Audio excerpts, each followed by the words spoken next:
first things first I need to ask is, what is going on?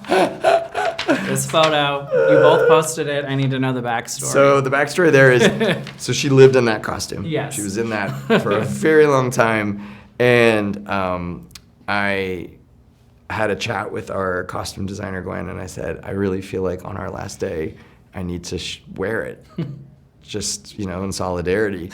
And so on our very last setup of the entire movie, before we all wrapped, I snuck off, put the outfit on, and no one knew I was doing it. And then I walked onto set in that outfit Just and casually strolled in. And I was like, okay, guys, we're ready, let's go. And I remember Meghann, she literally crumpled.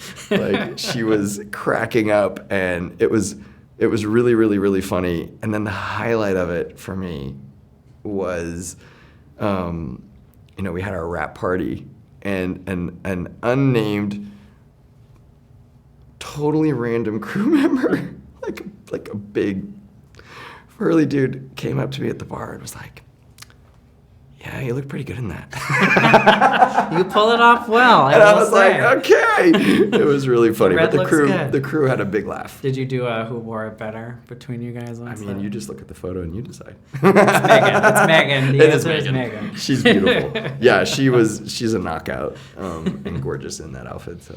And, for you, I saw you posted on Instagram today just saying how big of a deal it is to have this movie opening at the Chinese theater tonight, especially as, someone who was a young gay man who didn't think that this would happen. Mm-hmm. I know this isn't your first film, not even close to that, but what makes this so special?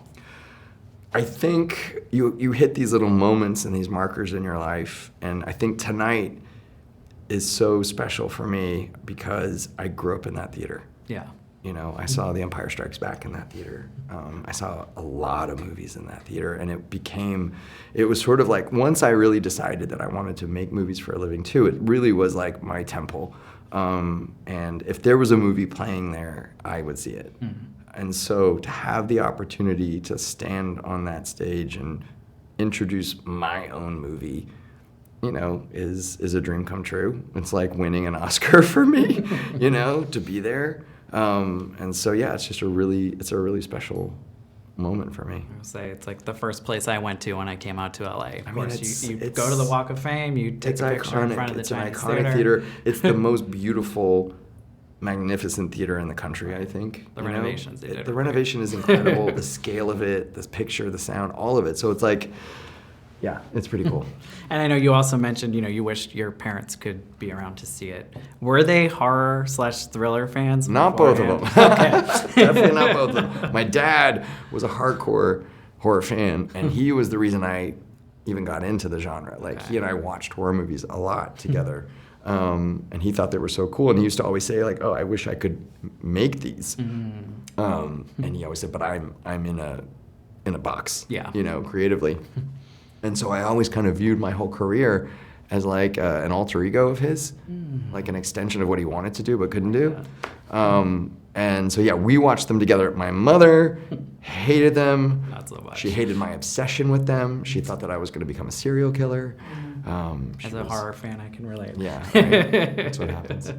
And, you've been doing these films with Blumhouse, I think it's 15 years now, 20 years? It's been a while. It might even be 20. It's been a long time. A lot of horror movies, a lot of thrillers. Is that kind of the genre you want to stick in, or are there things you want to There's kind of other stuff out? that I would love to do and definitely want to do. And I have dabbled here and there in some other places and parts, and even my Netflix movie, which was called We Have a Ghost. Yeah. That was really a family film. It was if E.T. had a baby with Poltergeist or something, you know what I mean? It was sort of a weird amalgamation of things, but it was my Amblin movie. Yeah, I think it's always about trying to push myself creatively and explore things that I'm excited about, and try and find things that are really character-driven and message-driven, because that's another thing that changed a lot for me. Pre-marriage and pre-kids, I think I was relatively cynical about things and had a pretty dark worldview, and I think that really sort of came out in some of the work. And then after sort of getting married and having kids, just really thinking about the kinds of things that I wanted to put out into the world. And it doesn't mean that I don't like, you look at a movie like Freaky, which is like beyond violent and gory and inappropriate, but it also has a really sweet message to it. And so I still was trying to find, and that's been sort of I feel like one of the, if I have a brand, you know, I've joked that I make feel-good horror. It's true. The sentimentality is there. Yeah, I think that's something that too I much probably, in either direction. Yeah, and I think I got a lot of that from my dad. But it's like my way of doing it, you know? So, yeah. And I'm curious for you, because obviously this movie jumped into production right after the Scream stuff happened. Do you see this as like another door opens, one closes Absolutely. kind of thing? Does that help you kind of move forward from It's that? not even like it just helps me. It's just, it feels like a fact, you know? It's like you look back on, I think you look back on any hardship or difficult thing that you went through, and in hindsight, hopefully you look at it and go, oh, it was supposed to happen that way, you know? And I was supposed to make Drop and not Scream 7, and Kevin Williamson was supposed to make Scream 7. So it all feels like it unfolded the way it should. It's just not always pleasant when it's happening, you know? But like, I look back on the whole thing now, you know, feeling very good about all of it and wishing everyone well, you know? It was a really fraught situation with a lot of feelings and a lot of complicated feelings. Yeah. So, you know, I'm glad it's in the past. And it looks like everyone kind of is moving forward. Everybody You're all moved on. commenting on everyone's Instagram posts. Yeah, we all Everyone's love each excited other. for everyone's projects. Yeah, we're just, you know, I think everyone is more sort of focused on supporting each other and cheering each other on instead of like tearing each other apart and trying to point fingers and do all that shit, which it doesn't do any good. No, brings you nowhere. Yeah. Instead, you have a great movie to show for it. Thank you. I appreciate that. And now I am a huge Happy Death Day fan. Every time I've had an interview with anyone associated, I've always asked about a third one, a crossover with Freaky. We finally now know something is brewing. development. Something is brewing. So we're finally like, you know, the door's gotten pushed open again, and we're having those conversations, and I hope it happens.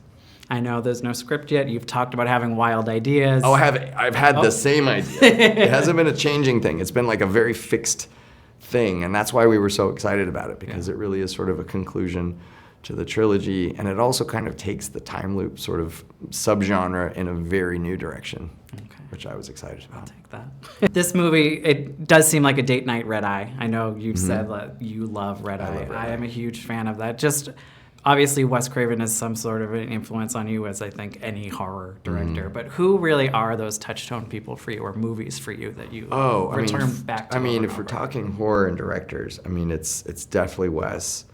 I mean, you know, John Carpenter is like my ultimate, you know, like the Halloween, The Thing, you know, so many movies on constant rotation. I can't wait. I was so funny. I was just talking to my kids about The Fog. And I'm really excited. I was like, when am I allowed to show them The Fog? I mean, you posted a picture of your kids at Hard Eyes, or at least posted They with did the not poster. see it. Okay. They did not see it. We were going to see a kid movie. Okay. And we were in the hall of the cinema, and the poster was up. And I know a lot of people thought like I just took them to go see Hard Eyes, like, which is, you I know. don't know. I would have watched it at their age, but I don't think it's appropriate. But The Fog coming soon for them. Coming soon for them.